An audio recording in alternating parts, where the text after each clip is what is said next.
Hello, my loves, and welcome back. This is video 2 inside of my series talking about the correlation that I found between bipolar and human design.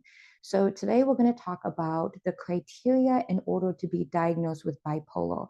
If you watched video 1, we talked about the history of bipolar, and we talked about bipolar 1 and bipolar 2. So today we're going to talk about the differences between bipolar 1 and bipolar 2.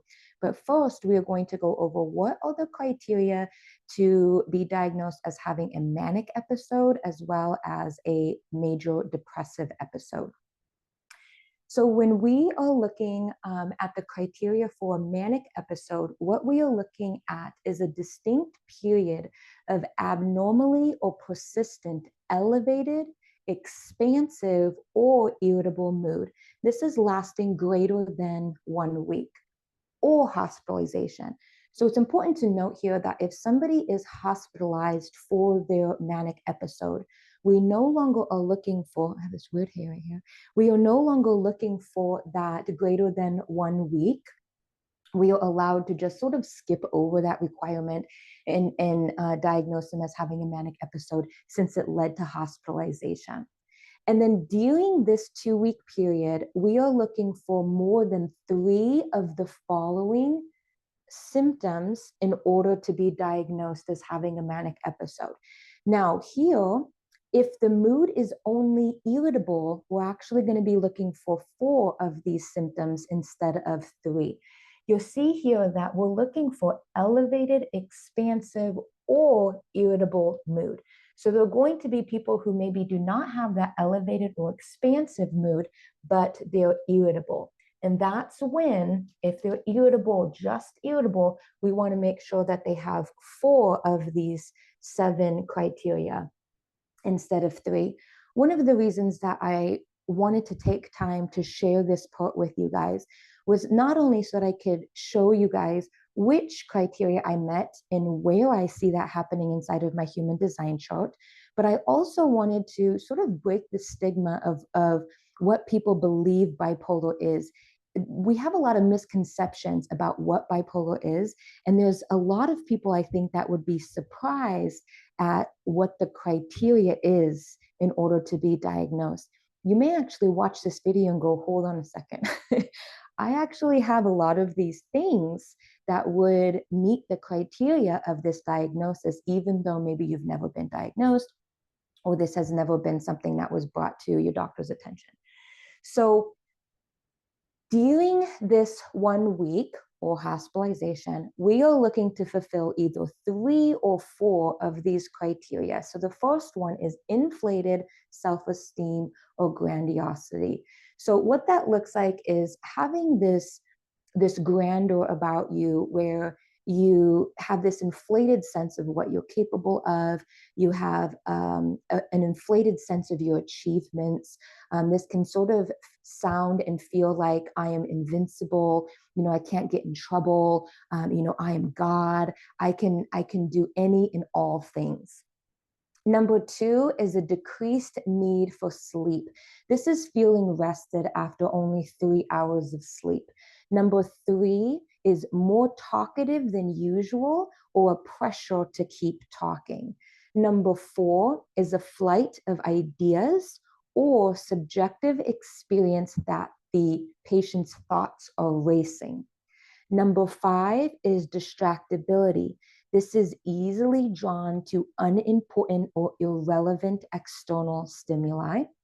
We have number 6 is an increase in goal-directed activity. This can be social. This could be at work or at school. This could be sexual. This also includes psychomotor agitation. And then number 7 is excessive involvement in activities that have a high potential for painful consequences. This could look like buying sprees. This is sexual indiscretions, or this could be something like a foolish investment. We are going to talk about here in a minute what the difference is between bipolar 1 and bipolar 2. There is something called hypomanic episode. It has the exact same criteria as a manic episode, except it is less severe. So in the case of a full-blown manic episode, we're going to be either seeing that hospitalization, we're going to be seeing that psychosis, or these things down here, this these buying sprees, these sexual indiscretions, these foolish investments, these things have a significant impact on our life when we are in a manic episode. This could look like emptying out your bank account. This could look like, maybe this more talkative than usual and this pressure to keep talking. This may be you saying things that are so outlandish that you lose your job or it's impacting your relationships. You may be arrested. You may, be going through a divorce. There may be, people who are scared of you and the things that you are saying. So when we're looking at a manic episode, these are very severe, and they can impact your life, your social or your professional life. But a hypomanic episode is one where these things are present, but you're still operating in your life. So maybe those close to you are like, she's acting a little different. Like she's acting out of character, but it's not enough to severely impact either your social or your professional life. Okay, so now let's take a look at major depression. So, a major depressive episode, we're looking for 5 or more of the below symptoms during the same 2-week period that are a change from previous functioning. Okay, so this is like for 2 weeks or more, I have these symptoms, but it's different than what I normally experience. Now, depressed mood and or loss of interest, pleasure must be present. So in these 8 criteria, we have to have either 1 or 2 present, and then the other 4 can be, these other criteria. So number 1 is depressed most of the day, nearly every day. So what do we mean by depressed? We're talking about feeling sad, empty, hopeless, or irritable. Number 2 is a loss of interest or pleasure in all or most activities most of the day, nearly every day. So we have to have 1 of those. Then we need at least 4 more of these other ones. Now you may have both of these, in which case you only need 3 of the following criteria. Okay, so we're looking for 5 or more with at least 1 or 2 showing up. 3 is a weight change of 5% or more of your body weight in a month. This is without changing your diet. Number 4 is insomnia or hypersomnia nearly every day. Number 5 is fatigue or loss of energy nearly every day. Number 6, feeling worthless or excessive inappropriate guilt. This guilt may be delusional. So this isn't typical guilt. If there's something going on, like you were just diagnosed and you're like, man, I feel so guilty because this is putting a strain on my partnership. It's not appropriate. That's appropriate guilt, right? We're talking about inappropriate guilt here, inappropriate worthlessness. Okay, number 7 is decreased concentration nearly every day. This may look like indecisiveness. And then we also have thoughts of death or suicide. These are recurrent. This is not a fear of dying, okay? This is a longing to die, okay? So this is either without a plan, an actual attempt, or with a specific plan, okay? So now that you've seen what major depression episodes and manic depressive episodes look like, I want you to think about these 2 things. First and foremost, is this what you thought bipolar looked like? A lot of us have these misconceptions about what bipolar looks like. And when we hear somebody has been diagnosed with bipolar, our minds usually come up with this story. This person is really crazy. This person is flip-flopping like crazy. They're really, really high or they're really, really low. They change their mood like that. That's not necessarily what this looks like. I think a lot of people may be surprised by what this looks like. But the other thing that I want you to ask yourself is, do you have some of this stuff going on? Whether you've been diagnosed or not, do you meet some of these criteria? So now let's look at how this criteria plays into bipolar 1 and bipolar 2. So if you watched my first video, we went through the history of bipolar, and we saw that in 1980, bipolar was actually separated into two distinct types, bipolar 1 and bipolar 2. For bipolar 1, we're looking for at least one manic episode. So this is where the disturbance is severe enough to impair our social or occupational functioning, or you need to be hospitalized to prevent harm to self or to others, or you have psychotic features going on. So we want to make sure that we understand that this is something that's not attributed to other substances. So if somebody is high on drugs, for example, and they exhibit manic episodes, this is something where we normally will cross that off and just say, well, this person is manic or having a manic episode because it's induced by substances. But when we're sober and we're having these episodes, that's when we take a look at whether that person is meeting the criteria for bipolar. Now, although major depression may be present, and I actually think it's probably more common than not that it's present, it's not a criteria for bipolar 1. Bipolar 1 is going to be more severe. These are the people who, when they have a manic episode, it is impacting their life. It is impacting their relationships or their ability to do their job. And so when those people come in, right, it is important that they be treated for that right away, right? That's how we look at it. So we want to treat this person right away, especially if they come in with psychotic symptoms or they need to be hospitalized. The typical rules in making sure that they, do they have depression? Have they ever had that? Has this been longer than a week? Those rules tend to kind of go out the window because the diagnosis and the treatment needs to happen right away. So I actually think that people who are diagnosed with bipolar 1 probably at some point have met the criteria of major depression, but sometimes they're not able to either articulate that when they're in a manic episode. Remember, manic episode is a very sometimes inflated, elevated mood.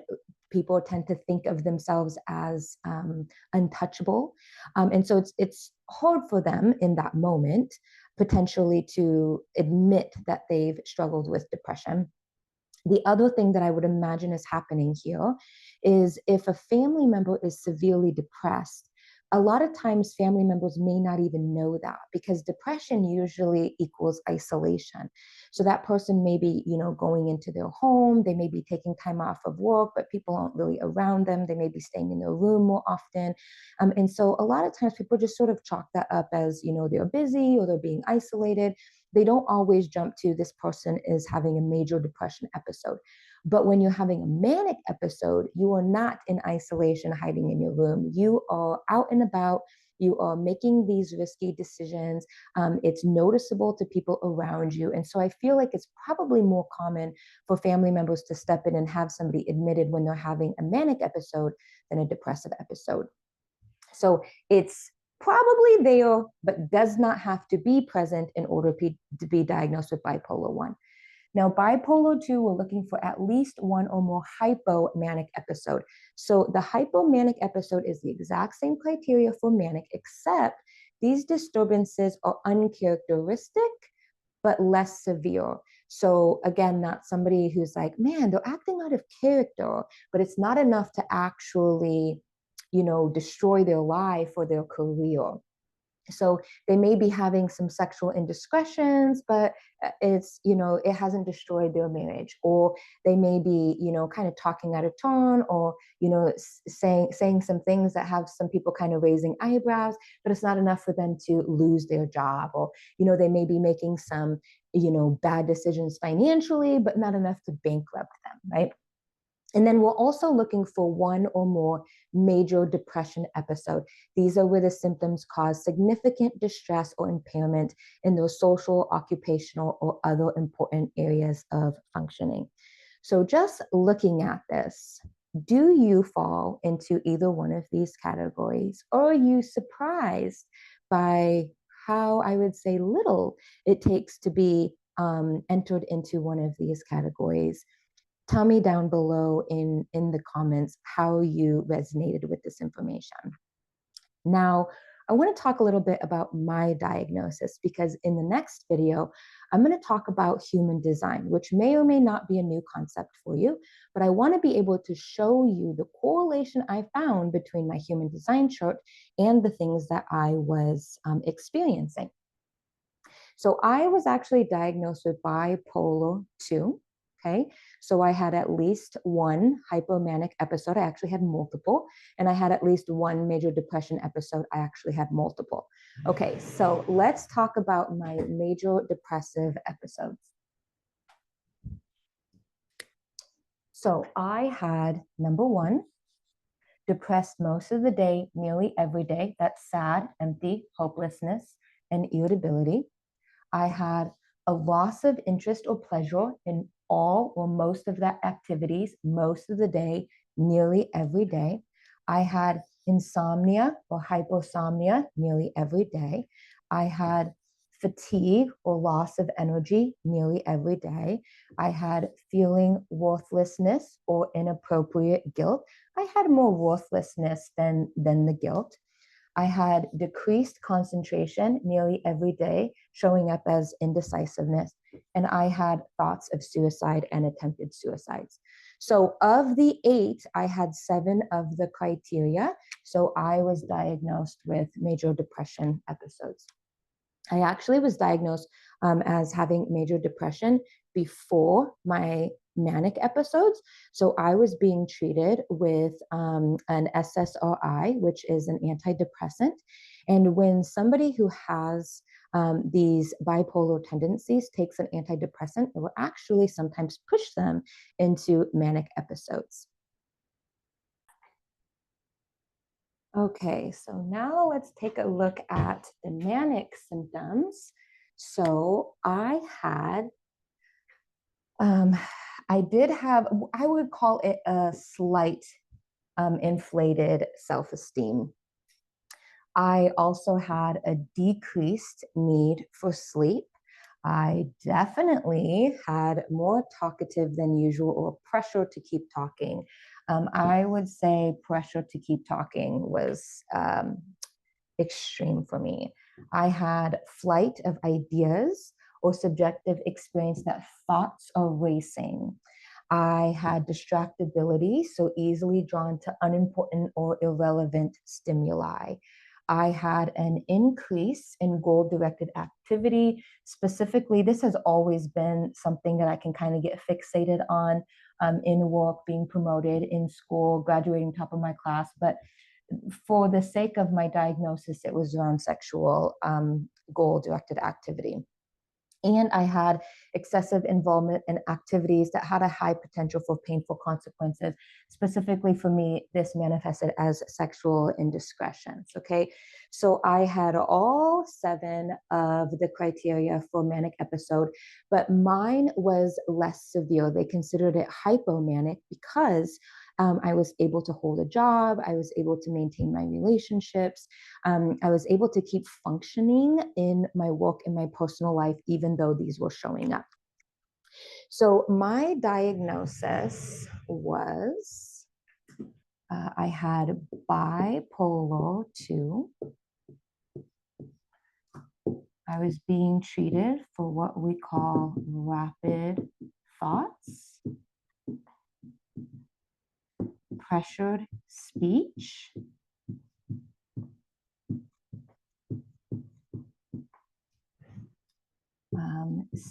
seasonal affective disorder, and rapid cycling.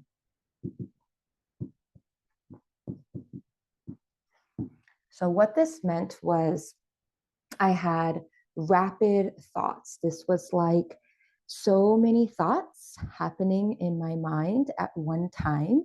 Um, I've heard some people say that they feel as though their mind has multiple tabs open on a computer. This was not my experience. My experience was more like multiple screens all at one time.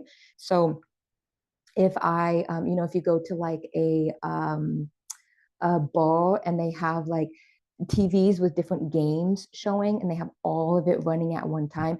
It was more like that. So all of the thoughts are talking at the same time instead of, all the tabs that I could flip through. I had pressured speech. So this sounds like the inability to stop talking, jumping in, cutting people off, skipping from one thing to another thing to another thing to another thing. I had affective disorder. Seasonal affective disorder. Am I saying this right? It sounds wrong coming off my tongue. Yes, seasonal defective disorder. I don't know how, sometimes you see a word and you're like, is that right? Okay, so seasonal affective disorder, this meant that the mood swings that I would feel correlated with the calendar. And so there were specific times of the year where I would fall into manic episodes, and there were specific times of the year that I would fall into depressive episodes. And these were cycles that I was experiencing over and over and over again.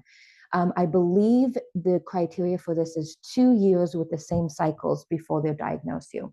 And I also had rapid cycling. So at the time that I was diagnosed with rapid cycling, the DSM only acknowledged rapid cycling.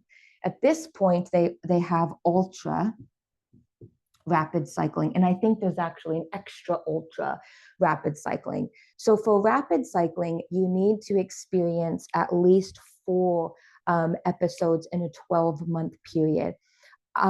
So I was experiencing much more than that. There was times in my life where the swinging from manic to depressive episodes was happening so frequently. Sometimes within days I would be swinging. There were times when in a day I would have a low and I would have an extreme high. And so, or I would, be in a manic episode and crash right into, suicidal thoughts. And so there was this huge crash for me. And so at the time, I was diagnosed with rapid cycling, but now that we've expanded that spectrum into ultra rapid cycling, that is most likely, what I would have been diagnosed with. So next video, what I'm going to do is I'm going to introduce you guys, if you haven't heard of it, to human design, the philosophy of human design. And what was very interesting to me was when I was diagnosed with bipolar 2, I went through what I would say is the traditional Western type of treatment, antipsychotics, antidepressants, anticonvulsants. Like I was explaining earlier, a lot of times antidepressants don't really help somebody with bipolar 2 or bipolar 1 or bipolar 2 because the antidepressant will actually flip them into a manic episode. And then taking an antipsychotic for the manic episode can sometimes flip them into a depressive episode. And so commonly people with bipolar will be put on something called an anticonvulsant, which is actually an anti-seizure medication, kind of numbing down both sides. So it will kind of lift some of that depression, but also, numb some of that manic. So you're just sort of flatlined. I had talk therapy, seeing a psychiatrist, and I really wasn't experiencing the relief that I wanted to. I had this internal knowing that this was not what I wanted to do. I saw my dad go through this exact same process. And at the time, I saw that it was not giving him any sort of relief or allowing him to function what I would say normally. And so I started to look at different ways of approaching this. And that is when I was introduced to more Eastern practices. I got really heavy into meditation, IST, energy healing. And as I was doing that, I started to get off of the meds that I was on, and I started to have a sense of peace, a sense of stability that I had never had before. And I started to really see some significant improvements, to go from somebody who's rapid cycling to not having an episode in years. It was quite a change for me. And then just recently, about 3 years ago, I came across human design. And when I looked at my human design chart and I started to see that these symptoms that had led to this diagnosis were actually all symptoms of misaligned energy in my chart. It was like I was having these aha moments, that is why the energetic work was so pivotal in me, finding this sense of calm, because to me, there was such a correlation between my physical symptoms and my energetic makeup. So if this is intriguing for you, follow along in our next video. I'm going to show you exactly what I saw and how you can pull your chart and look for these things as well.